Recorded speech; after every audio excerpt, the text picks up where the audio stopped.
नमस्कार दोस्तों, आपका स्वागत है। आज हम भौतिक विज्ञान के अंतर्गत वैद्युतद्रव्य के कारण उत्पन्न वैद्युत क्षेत्र की तीव्रता का व्यंजक समझने का प्रयास कर रहे हैं। वैद्युतद्रव्य के कारण उत्पन्न वैद्युत क्षेत्र की तीव्रता का व्यंजक दो प्रकार से हल किया जाता है। प्रमुखतः जो है इसके दो प्रकार से हम इसको हल कर सकते हैं, अक्षीय अथवा अनुदैर्ध्य स्थिति एंड ऑन पोजिशन, और दूसरा निरक्षीय अथवा अनुप्रस्थ स्थिति ब्रॉड साइड ऑन पोजिशन। तो आज हम जो समझने का प्रयास कर रहे हैं वो पहली स्थिति है अक्षीय स्थिति, यानी अक्ष के समानांतर, यानी अक्ष के अनुदिश स्थिति, और जिसे अनुदैर्ध्य स्थिति अर्थात इंड ऑन पोजिशन के नाम से भी जानते हैं। यह बोर्ड परीक्षा की दृष्टि से अत्यंत महत्वपूर्ण है। अक्षीय स्थिति अथवा निरीक्षीय स्थिति में जो व्यंजक बन के आता है यह हर साल जो है रिपीट होता है, और ये 3 नंबर का व्यंजक बोर्ड परीक्षा में अक्सर पूछा जाता है, इसलिए यह काफ़ी महत्वपूर्ण है। ध्यान दीजिएगा इस पर। इस प्रकार से इसमें क्वेश्चन पूछा जाता है, वैद्युत ध्रुव की अक्षीय स्थिति में किसी बिंदु पर वैद्युत क्षेत्र की तीव्रता का व्यंजक हल कीजिए। ध्यान दीजिएगा दोबारा। इस प्रकार से भी पूछा जा सकता है कि वैद्युत ध्रुव की अक्षीय स्थिति में ध्यान दीजिए, यहाँ पे अक्षीय स्थिति में किसी बिंदु पर वैद्युत क्षेत्र की तीव्रता का व्यंजक सिद्ध कीजिए या हल कीजिए या व्यंजक ज्ञात कीजिए। ठीक है, तो आज हम अक्षीय स्थिति या तो अनुदैर्ध्य स्थिति के बारे में समझने की कोशिश करते हैं। ठीक है, तो पहले नोट कर लेते हैं इसके बारे में जो महत्वपूर्ण चीज़ें हैं। तो माना लिख लेते हैं, माना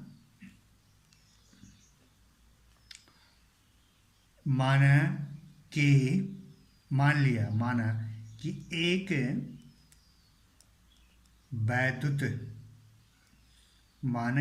वैद्युत द्विध्रुव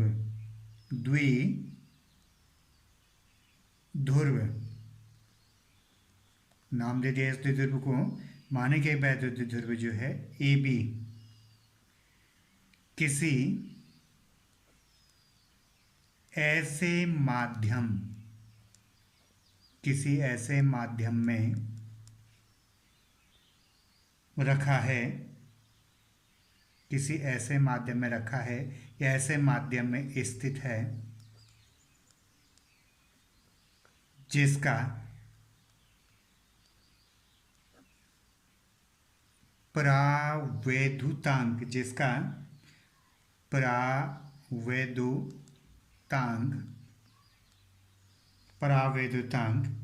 K है। ठीक है, माना एक वैद्युत द्विध्रुव है जो ए बी वैद्युत द्विध्रुव है जो ऐसे माध्यम में स्थित है जिसका परावैद्युतांक K है। वैद्युत द्विध्रुव हम जानते हैं कि जो वैद्युत द्विध्रुव होता है, वैद्युत द्विध्रुव -q आवेश व +q आवेशों से बना है। ठीक है, यहाँ पर क्या होगा, हम इसको समझने की कोशिश करते हैं कि माना एक वैद्युत द्विध्रुव बना लेते हैं इसको। माना एक वैद्युत द्विध्रुव, ये एक वैद्युत द्विध्रुव है जिसको हमने नाम दे दिया ए बी। माना एक वैद्युत द्विध्रुव ए बी जो कि एक परावैद्युतांक माध्यम के में स्थित है। वैद्युत द्विध्रुव के ए सिरे पर जो है -q आवेश और बी सिरे पर जो है +q आवेश। वैद्युत द्विध्रुव -q और +q आवेशों से बना है। ठीक है, और इस वैद्युत द्विध्रुव के बीच की दूरी कितनी होती है, 2l इसकी दूरी होती है। ठीक है, वैद्युत द्विध्रुव की दूरी 2l है। -q +q आवेश से बना है जिनके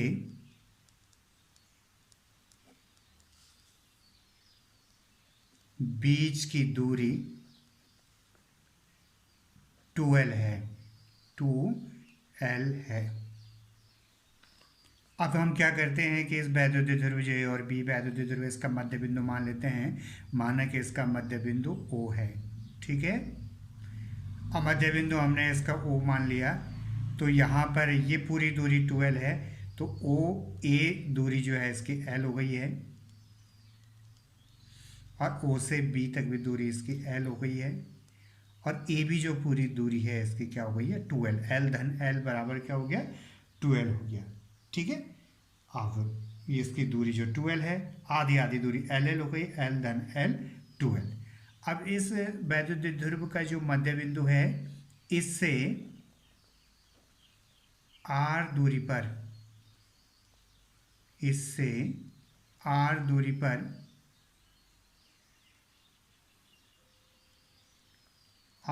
पर एक अन्य बिंदु P है।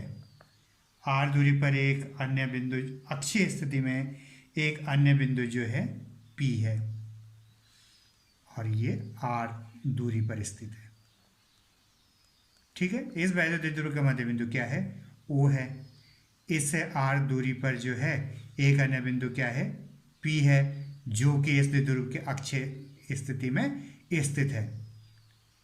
तो यहाँ पर इतना आपके समझ में आ गया कि इस द्विध्रुव के मध्य बिंदु O से r दूरी पर एक अन्य बिंदु, अक्षीय स्थिति में एक अन्य बिंदु P है, जहाँ पर वैद्युत क्षेत्र की तीव्रता क्या करनी है ज्ञात करनी है, ठीक है। यहाँ पे इसको लिख लेते हैं, जिनके बीच की दूरी 2l है। इस वैद्युत द्विध्रुव का मध्य बिंदु O है। मध्य बिंदु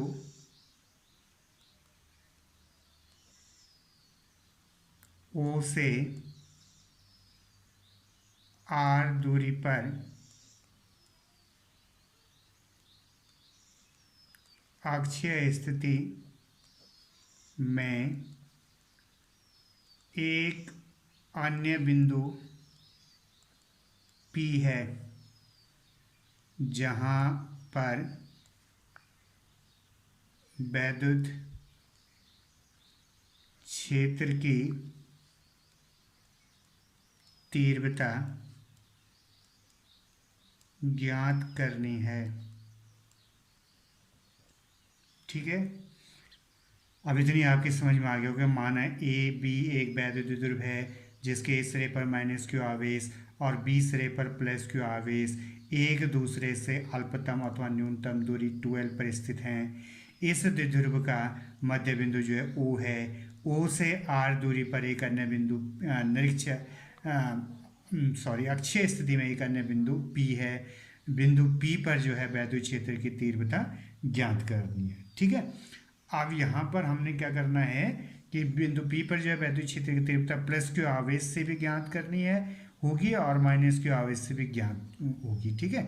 +q आवेश जो है बिंदु P पर जब वैद्युत क्षेत्र की तीव्रता हम ज्ञात करेंगे, तो इस वैद्युत क्षेत्र की तीव्रता की दिशा जो होगी ये बाहर की तरफ होगी, और +q आवेश के कारण बिंदु P पर वैद्युत क्षेत्र की तीव्रता जो होगी वो E1 होगी, ठीक है। और दिशा क्या होगी B से P की ओर, यानी बाहर की तरफ वैद्युत क्षेत्र की तीव्रता E1 होगी। ठीक उसी प्रकार जो है -q आवेश से बिंदु P पर जो है वैद्युत क्षेत्र की तीव्रता ये बाहर की तरफ नहीं होगी, बल्कि -q के कारण वैद्युत क्षेत्र की तीव्रता जो है ये अंदर की तरफ होगी, और ये E2, इसको हम E2 से प्रदर्शित करेंगे। ध्यान देना यहाँ पे कि E1 को जो है ये बड़ा बनाना है, E2 को छोटा बनाना है। क्यों बनाना है? क्योंकि हम तीव्रता की बात कर रहे हैं, तो +q आवेश जो है बिंदु P के ज़्यादा नज़दीक है, और -q आवेश जो है बिंदु P से दूर है। तो +q आवेश के कारण बिंदु P पर जो है वैद्युत क्षेत्र की तीव्रता जो E1 होगा, ध्यान दीजिए यहाँ पे जो E1 है, -q आवेश के कारण वैद्युत क्षेत्र की तीव्रता बिंदु P पर जो E2 है उससे अधिक होगा, यानी E1 +q से E1 नज़दीक है और -q से E2 दूर है, तो +q से E1 जो है, E1 का मान जो है अधिक होगा, और E2 जो है -q से दूर है तो इसका मान कम होगा, तो ये E1 जो है बड़ा होगा और E2 जो है वैद्युत तीव्रता ये छोटी होगी, ठीक है। और परिणामी अंतर जब हम इसका ज्ञात करेंगे, बाद में परिणामी ज्ञात करना है, तो परिणामी ई हो जाएगा, यानी बड़े में से जो है छोटा घट जाएगा। E1 जो होगा बड़ा होगा, ये तीव्रता अधिक होगी, और E2 जो कम होगी, तो परिणामी तीव्रता क्या हो जाएगी, E बराबर E1 माइनस E2। ध्यान दीजिएगा यहाँ पे ये E1 जो है बड़ा है और E2 छोटा है, तो E बराबर E1 माइनस E2। ठीक है, अब हम क्या करेंगे, प्लस क्यू आवेश से बिंदु P, यानी इनके बीच की दूरी हम ज्ञात करते हैं। हम प्लस क्यू आवेश से बिंदु P के बीच की दूरी, या ऐसे भी कह सकते हैं BP के बीच की दूरी। तो यहाँ पर जो हमारे वैद्युत ध्रुव होता है, जो अक्षीय स्थिति में, अक्षीय यानी वैद्युत ध्रुव के अक्ष के समानांतर ये बिंदु P है। निरीक्षीय स्थिति यदि होता तो ये वैद्युत ध्रुव के मध्य बिंदु के लंबवत स्थिति में हम ज्ञात करते हैं निरीक्षीय स्थिति, बिंदु P यहाँ पर मानते ऊपर, और अक्ष के समानांतर यानी सीध में जो है ये P बिंदु यहाँ पर वैद्युत की तीव्रता ज्ञात कर रहे हैं। और ये प्लस क्यू के कारण E1 है और माइनस क्यू के कारण क्या है, E2 है। अब प्लस क्यू से बिंदु P के बीच की दूरी हमने ज्ञात करनी है, तो यहाँ पर समस्त दूरी जो होती है मध्य बिंदु O से ली जाती है।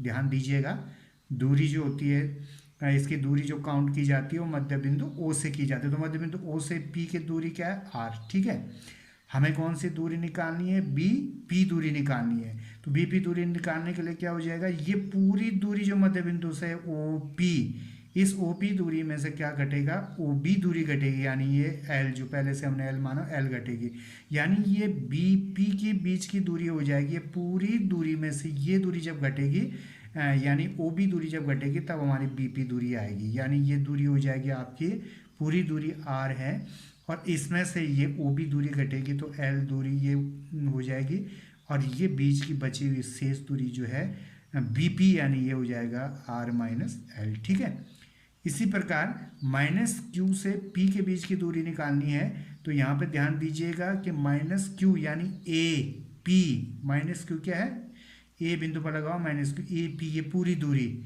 ये दूरी हमें ज्ञात करनी है। तो यहाँ O से P तक तो हमें पता है कि R दूरी है, और O से A तक जो है ये L है, यानी ये A से P जो दूरी हो गई, ये पूरी दूरी जो है R, और इसमें ये दूरी जुड़ जाएगी, तो ये दूरी हो जाएगी R प्लस ये दूरी R प्लस ये दूरी माइनस Q से बिंदु P के बीच की दूरी हो गई। समझ में आ गया था ना।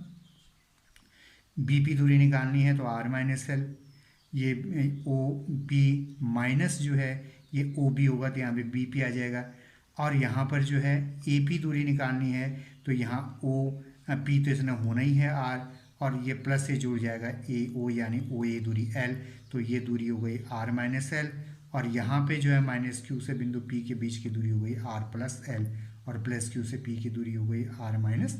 ठीक है, अब इस व्यंजक को जो है हम सिद्ध करते हैं। ये आपकी समझ में जो है अच्छी तरीके से आ जाना चाहिए। यदि ये आपकी समझ में आ जाता है तो तब आपको कोई दिक्कत नहीं है, और यदि ये डायग्राम बनाना समझ में नहीं आता, आपकी दूरियां समझ में नहीं आती, तो तब इसमें जो है थोड़ी सी आपको दिक्कत होने वाली है। ठीक है, क्योंकि ये फिजिक्स है और ये अंक की चीज़ें इसके अंदर होती है, थ्योरेटिकल भी होता है, और इसमें जो है कि ये रटा नहीं जाता है, ये समझा जाता है आगे समझ में।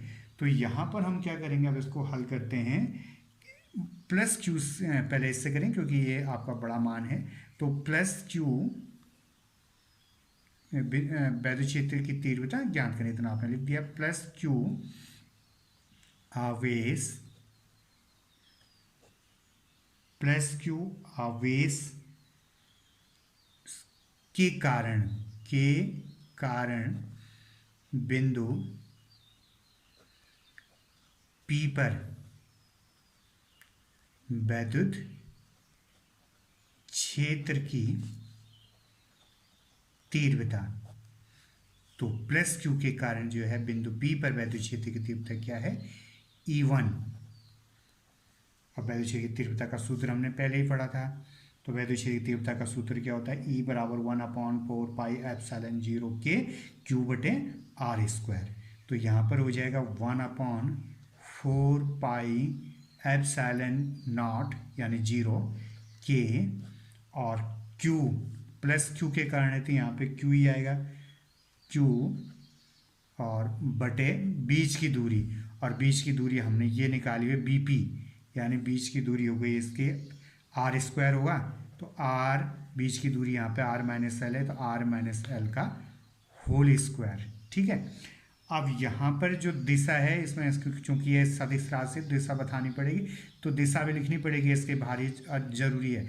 बी से पी की ओर, तो दिशा यहाँ पे जो है बाहर से लिखोगे आप बी पी की ओर, बी पी की ओर ऐसे करके। ठीक है, समझ में आ गया।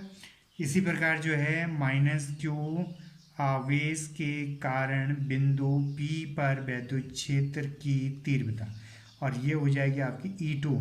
ठीक है, E2 बराबर 1/4πε0K, और यहाँ पर जो है माइनस क्यू के कारण ये है बिंदु P पर विद्युत क्षेत्र की तीव्रता, चिन्ह नहीं आएगा यहाँ पे, माइनस के कारण माइनस चिन्ह नहीं आएगा, क्योंकि हमें इसमें दिशा लिखनी होती है, तो दिशा से हम समझ जाते हैं कौन पॉजिटिव है कौन सा नेगेटिव है। तो यही भी आएगा आपका क्यू बटे, और दूरी आर स्क्वायर, यानी दूरी माइनस क्यू से पी के बीच की दूरी ये हमने निकाली हुई है, ये दूरी है आर प्लस एल, तो आर प्लस एल का होल स्क्वायर। ठीक है, क्यू बटे आर स्क्वायर होगा, तो क्यू बटे आर की जगह है आर प्लस एल का होल स्क्वायर। ठीक है, और यहाँ पे जो इसकी दिशा होगी ये अंदर की तरफ है, E2 की दिशा P से A की तरफ, इधर की तरफ, P से B की तरफ लिख सकते हैं या P से A की तरफ लिख सकते हैं, तो यहाँ पे लिखेंगे P A की ओर, ये इसकी दिशा हो गई। ठीक है, अब E1 और E2 का मान हमको पता चल गया।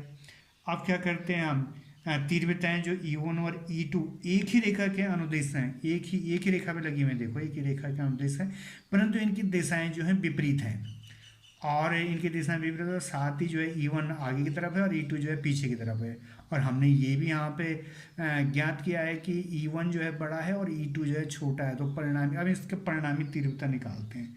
तो बिंदु, अब लिखेंगे यहाँ पे बिंदु P पर परिणामी तीव्रता, और ये हमें पता है कि परिणामी तीव्रता E होगा, और घटेगा ये बड़े वाले में से जो प्लस क्यू के कारण है, अब इसके कारण है तीव्रता, माइनस इसमें माइनस Q2 के कारण ये घटेगा। ठीक है, परिणाम तीव्रता हो जाएगी E बराबर E1 माइनस E2। यहाँ पर जो है मान रख देंगे इसका, तो ये हो जाएगा E बराबर E1 का मान जो है 1/4πε0K Q बटे R माइनस एल का होल स्क्वायर, और माइनस यहाँ पे E2 का मान आ जाएगा 1/4πε0K Q बटे R प्लस एल का होल स्क्वायर। ठीक है, इतना समझ में आ गया, मानों को रख दिया E1 और E2 के। अब क्या करेंगे अगली लाइन में, E बराबर यहाँ पे देखो 1/4πε0K, और ये जो Q है ये कॉमन है इनमें, 1/4πε0K और Q ये कॉमन है, इसको बाहर निकाल लेंगे, 1/4πε0K, और यहाँ Q ही लिख देंगे, Q अपॉन ये Q आ जाएगा, और कॉमन जो बच गया इसका वो 1 बटे R माइनस एल का होल स्क्वायर, और माइनस 1 बटे 1/R प्लस एल का ये होल स्क्वायर इसके अंदर आ जाएगा। ठीक है, अब यहाँ पे हमने एलसीएम लेना है, क्या लेना है यहाँ पे एलसीएम, तो ये हो जाएगा E बराबर Q बटे 4πε0K, और ये इसका एलसीएम हो जाएगा R माइनस एल का होल स्क्वायर और R प्लस एल का होल स्क्वायर। अब यहाँ पर जो है R माइनस एल कटा, तो ये बच गया R प्लस एल का होल स्क्वायर माइनस, और यहाँ पे प्लस से प्लस कट गया तो माइनस बच गया, R माइनस एल का माइनस है ये होल स्क्वायर, ये होगा। अब यहाँ पे ध्यान दीजिएगा, ये जो पद है यहाँ पे R प्लस एल का होल स्क्वायर, ये यहाँ पे जो है A प्लस बी का होल स्क्वायर हो गया है, सूत्र हो गया। ठीक है, यहाँ पे जो है A square plus B square plus 2AB ऐसे करके इसने खुलना है, तो यहाँ पर जो है A की जगह R लिखा हो, B की जगह L लिखा हुआ है, तो यहाँ पर A स्क्वायर होना है, इसने A प्लस बी का होल स्क्वायर यानी A स्क्वायर, तो ये R प्लस एल का होल स्क्वायर यानी इसने होना है यहाँ पे R स्क्वायर प्लस बी की जगह जो है यहाँ पे L है तो L स्क्वायर, और ये दोनों का दुगना 2AB यानी यहाँ पे 2 आ जाएगा, और इसकी जगह क्या आ जाएगा AB की जगह आ जाएगा R और L। ठीक है, इसी प्रकार जो ये वाला है ये है R माइनस एल का होल स्क्वायर। ठीक है, ये होगा, ये आपका होगा A माइनस बी का होल स्क्वायर, सब समय का है ये, तो ये हो जाएगा A square plus B square minus 2ab, ठीक है। अब ए की जगह आर है यहाँ पे, तो यहाँ पे हो जाएगा आर स्क्वायर प्लस ये बी की जगह जो है एल स्क्वायर हो जाएगा और माइनस 2, और ए और बी, ए की जगह जो है आर है और बी की जगह जो है एल है, तो 2r और एल ये हो जाएगा। तो ये मान जो है, ये वाले मान जो है हमने जो है यहाँ पे रखने हैं, ये दोनों मान जो हैं इसमें रखने हैं, ठीक है। समझ में आ गया। तो ई बराबर ये हो जाएगा Q/4πε0K, और ये खोलेंगे हम ए प्लस बी का होल स्क्वायर का सूत्र, तो यहाँ पे आ जाएगा R square plus L square plus 2r L आ जाएगा, ठीक है। और माइनस ये आ जाएगा आपका R square plus L square minus 2r और एल आ जाएगा, और बटे जो है आर माइनस एल का whole square, R plus L का होल स्क्वायर, और ये जो है बड़े कोष्टक से बंद हो जाएगा, ठीक है। अगली लाइन में क्या करेंगे हम, ई बराबर Q/4πε0K R square plus L square plus 2rl, ये माइनस जो है ये सबके साथ अंदर इनके चिन्ह बदल देगा, यानी ये प्लस का आर स्क्वायर है तो ये माइनस का हो जाएगा आर स्क्वायर, अंदर जाएगा ये माइनस चिन्ह, तो आर स्क्वायर, ये प्लस का है तो माइनस का एल स्क्वायर, और ये माइनस माइनस क्या हो जाएगा प्लस 2rl हो जाएगा, ठीक है। इसके नीचे जो है आर माइनस एल का whole square, R plus L का होल स्क्वायर, ठीक है। यहाँ से क्या होगा, आर स्क्वायर प्लस का है, ये माइनस का आर स्क्वायर कैंसिल हो गया, एल स्क्वायर प्लस का एल स्क्वायर माइनस का है ये कैंसिल हो गया, प्लस 2rl है, प्लस 2rl है तो 2 दूनी 4rl हो गया, ठीक है। तो ये हो गया आपका ई बराबर Q/4πε0K, और इसके अंदर बचिए आपके पास यहाँ से 2 दूनी 4rl और R square R minus L का होल स्क्वायर और आर प्लस एल का होल स्क्वायर, ये इसके अंदर बच गया, ठीक है। ये उतार दिया आपने, आर माइनस एल का होल स्क्वायर और आर प्लस एल का होल स्क्वायर। अब आगे जो हमारी अगली लाइन आएगी वो ई बराबर Q/4πε0K, और यहाँ पे आ जाएगा 4rl और बटे, यहाँ पे देखिए, यहाँ पे जो है ये दो प्रकार से हल किया जा सकता है। यहाँ पे एक सूत्र भी लगता है a माइनस बी और a प्लस बी, तो ये हो जाता है A square minus B square, यानी R square minus L square, और होल स्क्वायर इसमें पहले से लगा हुआ है, तो यहाँ पे इसने आना है, नीचे इसके आना है R square minus L square का होल स्क्वायर। और दूसरी प्रकार से ये कैसे हो सकता है कि ये आर जो दूरी है, देखो यहाँ पे ध्यान दीजिए, आर भी दूरी है और एल भी दूरी है, चूंकि आर दूरी जो है बहुत बड़ी है और एल दूरी जो है बहुत कम, क्योंकि हम पहले द्विध्रुव के बीच की दूरी न्यूनतम 2l मानते हैं, तो एल जो है वो अब मध्य बिंदु आधी दूरी हो जाती है, यानी एल प्लस एल 2l, तो वो काफ़ी कम हो जाती है। तो यहाँ पर जो है हम आर के सापेक्ष एल दूरी को नगण्य मान के चलते हैं, ये इसका दूसरा मेथड है यहाँ पे करने का। ध्यान दीजिएगा, यहाँ पे ये दूरी जो है ये मध्य बिंदु ओ से जो आर दूरी है बिंदु पी के बीच की दूरी है, दूरी बहुत बड़ी है। अब यहाँ पर जो है एल दूरी है ए से ओ और ओ से बी, एल दूरी है, काफ़ी छोटी दूरी है, तो इस आर दूरी जो बड़ी दूरी है उसकी तुलना में जो है हम इस छोटी दूरी को नगण्य मान सकते हैं, यानी इसको छोड़ सकते हैं। किसको छोड़ना है, आर की तुलना में एल को छोड़ना है, ठीक है। अब यहाँ पर जो है हम वही काम करेंगे, ये आसानी से हो जाएगा, यानी आर की तुलना में जो है हम एल को छोड़ देंगे, तो यहाँ पे हो जाएगा आर, और ये आर माइनस एल का होल स्क्वायर है, तो एल हमने छोड़ दिया है इसको, तो यहाँ पे आर की घात कितनी हो गई, 2, ठीक है। अब यहाँ पे भी एल दूरी हमने छोड़ दी, तो यहाँ पे आर की घात कितनी हो गई है, यहाँ पे 2 हो गई है, ठीक है। समझ में आ गया इतना। ऊपर वाला जो पद है हमारा ये 4rl, इसको हम 2 गुणा 2 कर देते हैं, यानी इसको तोड़ देते हैं। यहाँ पे वैद्युत द्विध्रुव अगुण बनाना है हमें, तो यहाँ पे 2 गुणा 2, इसको 2 भागों में बांटना है, ठीक है।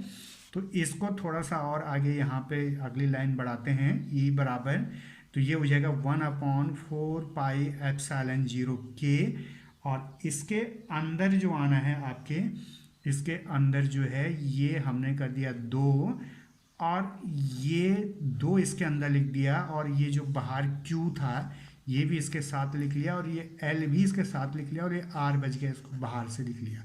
ठीक है, समझ में आ गया था ना।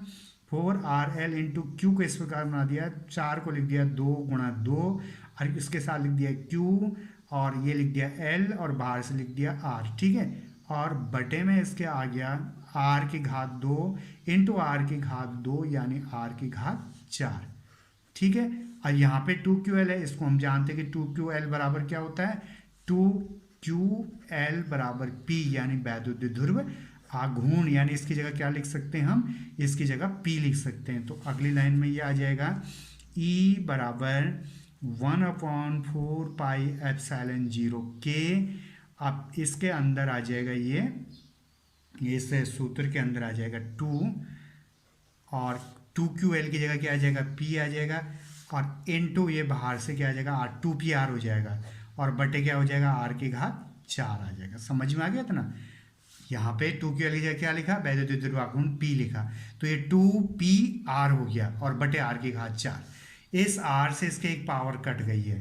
ठीक है, तो ये हो गया यहाँ पे E बराबर 1/4 पाई एप्सिलॉन 0 K, और यहाँ पे आ गया 2P बटे R की घात 3। समझ में आ गया था ना। अब जहाँ हम क्या करते हैं, K बराबर 1 लिखते हैं, वायु अथवा निर्वात के लिए K बराबर क्या लिखते हैं, 1। तो यहाँ पे इस K की जगह क्या लिखना है, 1।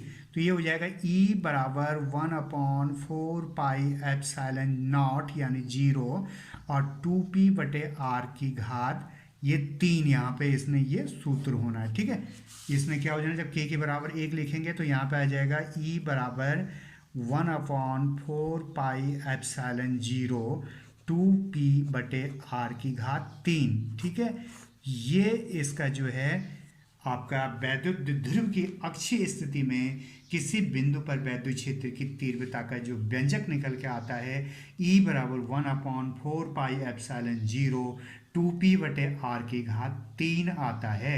और यह व्यंजक जो है अक्षीय स्थिति यानी अनुदैर्ध्य स्थिति इंडॉन पोजीशन का व्यंजक है, सूत्र है, और ये काफ़ी इंपॉर्टेंट सूत्र है। कभी कभी बोर्ड परीक्षा में यही सूत्र आ जाता है कि सिद्ध कीजिए कि E बराबर 1/4 पाई एप्सिलॉन 0 2P बटे R की घात 3।